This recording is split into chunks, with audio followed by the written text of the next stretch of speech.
soit le Dieu et Père de notre Seigneur Jésus-Christ, qui nous a bénis de toute bénédiction spirituelle dans les lieux célestes en Christ.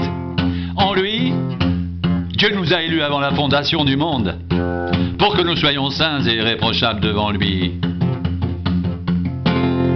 Il nous a prédestinés dans son amour à être ses enfants d'adoption, par Jésus-Christ, selon le bon plaisir de sa volonté, pour célébrer la gloire de sa grâce, dont il nous a favorisés dans le bien-aimé.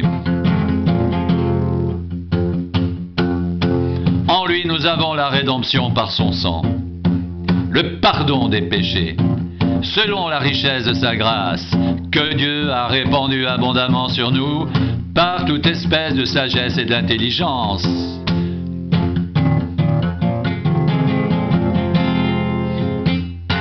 Il nous a fait connaître le mystère de sa volonté, selon le bienveillant dessein qu'il avait formé en lui-même, pour le mettre à exécution lorsque les temps seraient accomplis de réunir toutes choses en Christ, celles qui sont dans les cieux et celles qui sont sur la terre.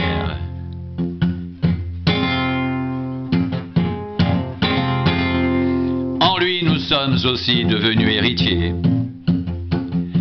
ayant été prédestinés suivant le plan de celui qui opère toutes choses, d'après le conseil de sa volonté, afin que nous servions à célébrer sa gloire, nous qui d'avance avons espéré en Christ.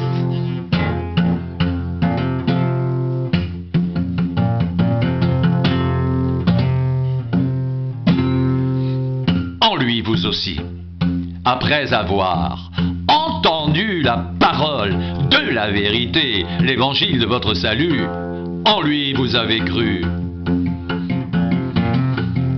Et vous avez été scellés du Saint-Esprit qui avait été promis,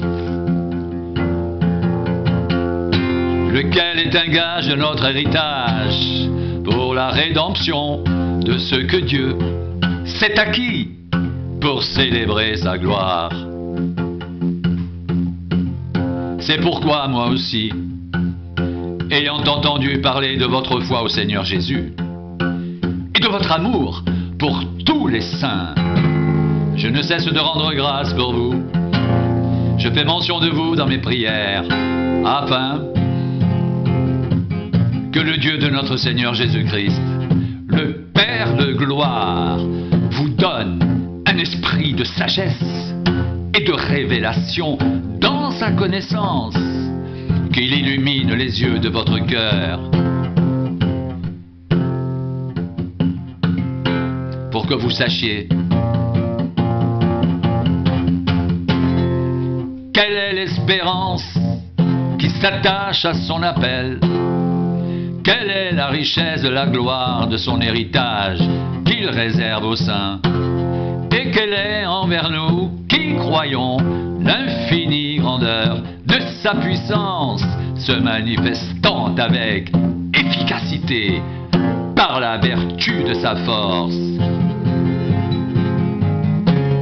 Il a déployé en Christ, en le ressuscitant des morts et en le faisant asseoir à sa droite dans les lieux célestes, au-dessus de toute domination, de toute autorité, de toute puissance, de toute dignité et de tout nom qui peut être nommé, non seulement dans le siècle présent, mais encore dans le siècle à venir.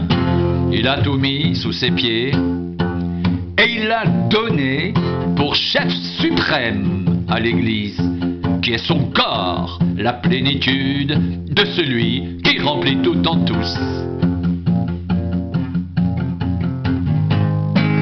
Vous étiez morts par vos offenses et par vos péchés, dans lesquels vous marchiez autrefois, selon le train de ce monde, selon le prince de la puissance de l'air, de l'esprit qui agit maintenant dans les fils de la rébellion.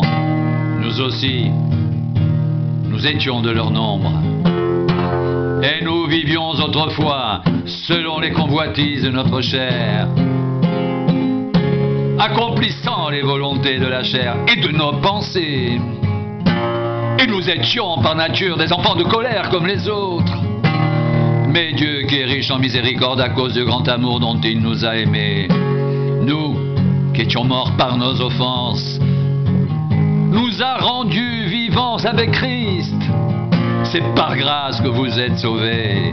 Il nous a ressuscités ensemble et nous a fait asseoir ensemble dans les lieux célestes en Jésus-Christ, afin de montrer dans les siècles à venir l'infinie richesse de sa grâce, par sa bonté envers nous en Jésus-Christ, car c'est par la grâce que vous êtes sauvés, par le moyen de la foi. Cela ne vient pas de vous, c'est le don de Dieu.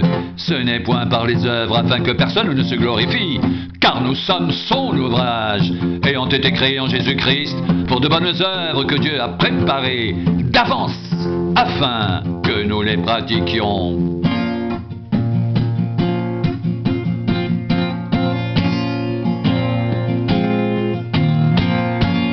C'est pourquoi, vous autrefois païens dans la chair, appelés incirconcis par ceux qu'on appelle circoncis, et qui le sont en la chair par la main de l'homme. Souvenez-vous que vous étiez en ce temps-là sans Christ, privés du droit de cité en Israël, étrangers aux alliances de la promesse, sans espérance et sans Dieu dans le monde. Mais maintenant, Jésus-Christ, vous qui étiez jadis éloignés, vous avez été rapprochés par le sang de Christ.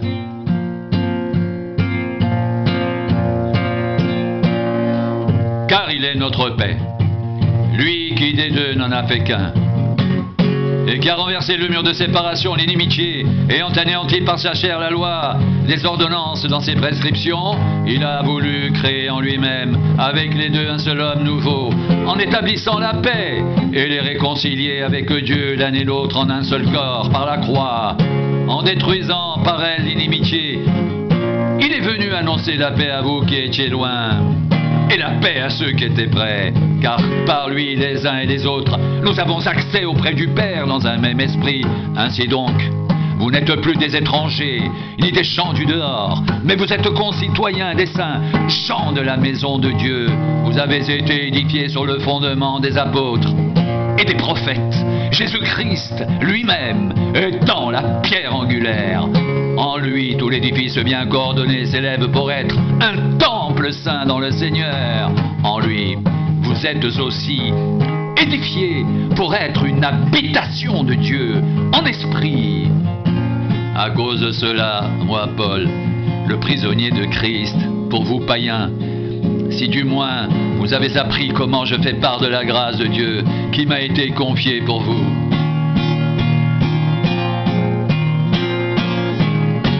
C'est par révélation que j'ai eu connaissance du mystère sur lequel je viens d'écrire en peu de mots.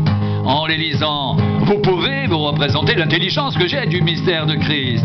Il n'a pas été manifesté aux fils des hommes dans les autres générations, comme il a été révélé maintenant par l'Esprit aux saints apôtres et prophètes de Christ. Ce mystère, c'est que les païens sont co-héritiers, forment un même corps et participent à la même promesse en Jésus-Christ par l'Évangile, dont j'ai été fait ministre, selon le don de la grâce de Dieu, qui m'a été accordé par l'efficacité de sa puissance.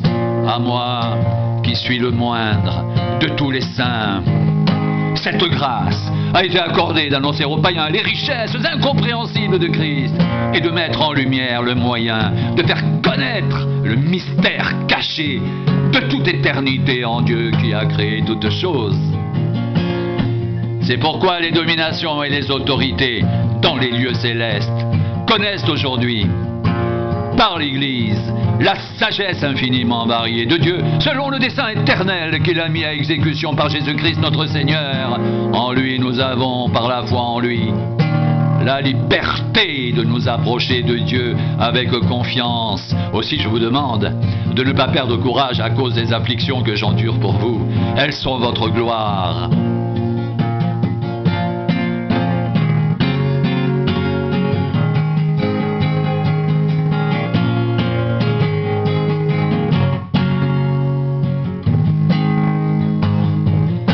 À cause de cela, je fléchis les genoux devant le Père, de qui toute famille dans les cieux et sur la terre tire son nom.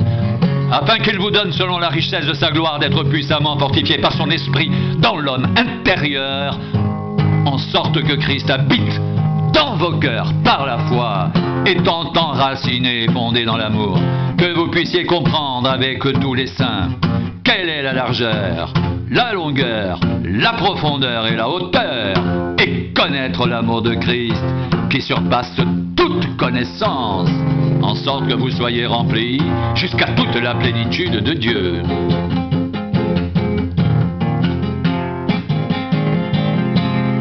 Or, à celui qui peut faire, par la puissance qui agit en nous, infiniment au-delà de ce que nous demandons ou pensons, à lui soit la gloire dans l'Église et en Jésus-Christ, dans toutes les générations, au siècle des siècles. Amen.